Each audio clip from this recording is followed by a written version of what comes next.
আসসালামু আলাইকুম। Welcome to Monir BL channel. এমারতে বিষয় চালু হয়েছে সব লোকে বলতেছে। আসলে কতটুকু চালু হয়েছে এটা যারা পত্রপত্রিকা পড়ে তারা জানে। কিন্তু অনেক নিউজে বলবে এমারতে বিষয় চালু হয়েছে, বিষয় চালু হয়েছে। চালু হয়েছে ঠিক আছে। কি বিষয় চালু হয়েছে তা আপনাদেরকে আমি বলতেছি। এমারতে বিষয় চালু হয়েছে বলতে বাংলাদেশ থেকে লোক আসতে পারবে 50-এর উপরে। বয়স যখন 50-এর উপরে হবে ওইসব লোক আসতে পারবে। 50-এর নিচে কোনো লোক বাংলাদেশ থেকে আসতে পারবে না। তো 50-এর উপরে কি কোনো লোক কাজ করতে আসবে? এটা আপনাদেরকে প্রশ্ন। 50-এর উপরে বয়স হয়ে গেছে যেসব লোকে, এসব লোক কি কাজ করতে আসবে? কাজ করতে আসবে না। ও এরা ঘুরতে আসলে আসবে। আসলে ভিসা চালু হয় না। কারণ সব লোকেরাই বাতাইবো এমারতে ভিসা চালু হয়েছে, ভিসা চালু হয়েছে। কিছু কিছু চ্যানেলে, ইউটিউব চ্যানেল বা কিছু কিছু ফেসবুক পেজে সবাই বলবে যে এমারতে ভিসা চালু হয়েছে, ভিসা চালু হয়েছে।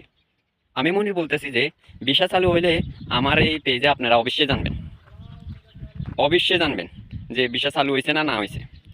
আর আশা করি যেহেতু এখন সাধারণ ক্ষমা চলতেছে জানুয়ারি 1 তারিখ পর্যন্ত, যে কোনো একটা ডিসিশন আসবে জানুয়ারি 1 তারিখ পর থেকে। যারা আমারতে আসতে ইচ্ছুক, যারা আমারতে আসতে চান, তারা দয়া করে একটু অপেক্ষা করেন, সব কিছু রেডি করেন, রেডি করে নিজেকে একেবারে প্রস্তুত করেন। আর তাছাড়া আমি আরও দু একটা কথা বলতেছি, যে যারা আমারতে নতুন করে আসতে চান, যারা আমার বা দুবাইতে নতুন করে আসতে চান, যারা দুবাই আসবেন তারা লাজিম হিন্দি ভাষা শিখে আসবেন। যে যত ভালো হিন্দি ভাষা বলতে পারবে তার জন্য তত ভালো একটা চাকরি ওয়েট করবে। আর যে যত হিন্দি না জানবে তার জন্য ততই সমস্যা। কারণ দুবাইয়ের মধ্যে সব লোকেরাই হিন্দি বলে, সব লোকেরাই হিন্দি বলে। আর ওইখানে আরবি এমন চলে না। আমি আজকে আসল যেটা ওটা বলি আর কি। ওইখানে আরবি চলে না। কারণ আমি দুবাই 2 বছর আছিলাম। আমি হয়তো এখন গ্রাম সাইডে, একসময় আমি দুবাই আছিলাম। দুবাই ওখানে আরবি চলে না, ওইখানে হিন্দি। তো যে হিন্দি পারবে তাল্লাই বেটার। অনেকে বলবে ইংলিশ, ইংলিশ শিখলে তো বেটার, ইংলিশ যেতে পারে এতে তো বেটার। বাট আমরা যারা আমি তো আর হাই লেভেলের লোক। আমাদের বাংলাদেশ থেকে যারা নতুন আসে তারা তো আসিয়া হাই লেভেলে কোনো চাকরি হয় না। তাদের জন্য হাই লেভেলে চাকরি হইতে হইলে ইংলিশ সব জানতে হবে, ইন্টারভিউ দিয়ে আসতে হবে।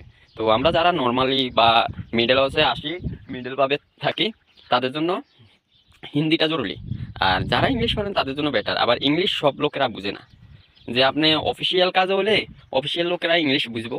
আর নতুবা যেমন হয়তো আপনি কি সবসময় অফিসে থাকবেন নি, অফিসে যতক্ষণ থাকবেন ততক্ষণ ইংলিশ বলবেন। আর যখন অফিস থেকে বাইরে হইবেন তখন সব জায়গাতেই হিন্দি চলবে, সব জায়গায় হিন্দি চলবে। তো আমি বলতেছি যে ইংলিশ জানলে তো ভালোই, আর হিন্দিটা শিখে আসবেন। আশা করি জানুয়ারি 1 তারিখ থেকে ভিসা খোলার সম্ভাবনা 90%, 90%। আমার ভিডিওতে আমি সবগুলো জিনিসই বলে দেবো। জানুয়ারির 1 তারিখ থেকে ভিসা খোলার সম্ভাবনা 90%। তো যেটা সাধারণ ক্ষমা চাইলে সব দেশেতে ভিসা চালু করে। সাধারণ ক্ষমা যখন দেয়, সাধারণ ক্ষমা শেষে সব দেশে ভিসা চালু হয়। হয়তো জানুয়ারি 1 তারিখে না হলেও 10 দিন আগে হবে, কিন্তু ভিসা চালু হবে। তো আপনারা যারা বিদেশ আসতে, নতুন বিদেশ আসতে ইচ্ছে করেন, তারা বিশেষ করে হিন্দি আর ইংলিশ শিখেন। আরবিটা ভাই আপনি বাংলাদেশে বসে আরবি শিখতে পারবেন না। যতই বলেন যে আপনি আরবি শিখে আসবেন, বাংলাদেশে বসে আরবি শিখতে পারবেন না। আরবি যদি শিখতে, আরবি এদেশে এসে শিখতে পারবেন। এদেশে অনেক আরবরা হিন্দি বুঝে, হিন্দি কথা বললে অনেক আরবরা বুঝে। এরা কিন্তু হিন্দি কথা বলে না, তবে আরবরা হিন্দি বুঝে। হিন্দিতে বললেও আরবিভাবে সমস্যা নাই। তো আসসালামু আলাইকুম। সবাই দয়া করে আমার ফেসবুক পেজ এবং ইউটিউব চ্যানেলটা সাবস্ক্রাইব করে দেবেন। আসসালামু আলাইকুম। এটা আপনাদের কাছে আমার বিনীতভাবে রিকোয়েস্ট, বিনীতভাবে রিকোয়েস্ট, আমার ইউটিউব চ্যানেল ও ফেসবুক পেজটা সাবস্ক্রাইব করে দিবেন। আসসালামু আলাইকুম।